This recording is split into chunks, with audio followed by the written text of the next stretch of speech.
Police তো করবে না, কারণ এরা ভোটের সময় নো ভোট টু মোদি করে। তা মমতা ব্যানার্জির চাষ করালো।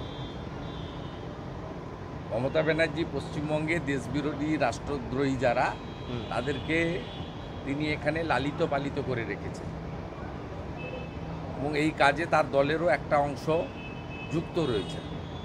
আপনি দেখলেন না বিহারের দুটো ছেলেকে যেভাবে কান ধরে উদ্ঘোষ করালো শিলিগুড়িতে। এটা তো সংকীর্ণতা, প্রাদেশিকতা, দেশের মধ্যে আরেকটা দেশ তৈরি করার যে অপচেষ্টা, এটা বহুত্ববাদে বিশ্বাসী ভারতবর্ষের ক্ষেত্রে বেমানান। সাগর দত্তর হাসপাতালে রেস কাটতে না কাটতেই সরকারি হাসপাতালে ফের জুনিয়র ডাক্তারদের নিগ্রহ এবং এবার ঘটনাস্থল হচ্ছে ন্যাশনাল মেডিকেল কলেজ। কি বলবেন? আমি গতকালই বলেছি, আমার মিছিল ছিল, কর্মসূচি ছিল, সমস্যার মূল হচ্ছে মমতা ব্যানার্জি। মমতা বন্দ্যোপাধ্যায়কে প্রাক্তন না করলেই কোনো সমস্যার সমাধান হবে না।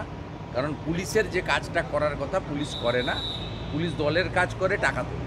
আপনি নন্দীগ্রামে যাকে হারালেন তিনি একটা অদ্ভুত যুক্তি দিচ্ছেন, বলছেন বন্যার পিছনে সেনার ভূমিকা রয়েছে, কেন্দ্র সঠিক সময় টাকা দেয়নি, এটা তো বারবার বলেন। এখন বলছেন দার্জিলিংয়ের ধসে সেনারও ভূমিকা রয়েছে, মানে ভারতীয় সেনাকেও ছাড়বেন না মমতা? এর আগে ছাড়েনি তো, সারা রাত্রি নবান্নতে ছিল তো।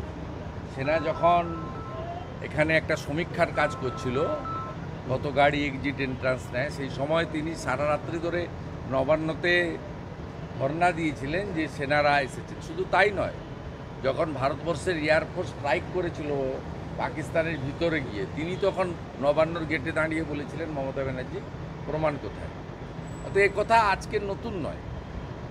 যারা রাষ্ট্রপ্রেমী, যারা 26শে জানুয়ারি এবং 15ই আগস্ট দেশমাতৃকার পতাকা তুলেন, বন্দে মাতরম বলেন, জাতীয় সঙ্গীত গান, তাদের মধ্যে কিছু লোক মমতা ব্যানার্জিকে ভোট দেয়, তাদেরকে থিঙ্ক করতে বলবো। 15 মাস পরে পশ্চিমবঙ্গ বিধানসভার নির্বাচন হবে, একে সরান আসল স্বরূপ প্রকাশিত হচ্ছে।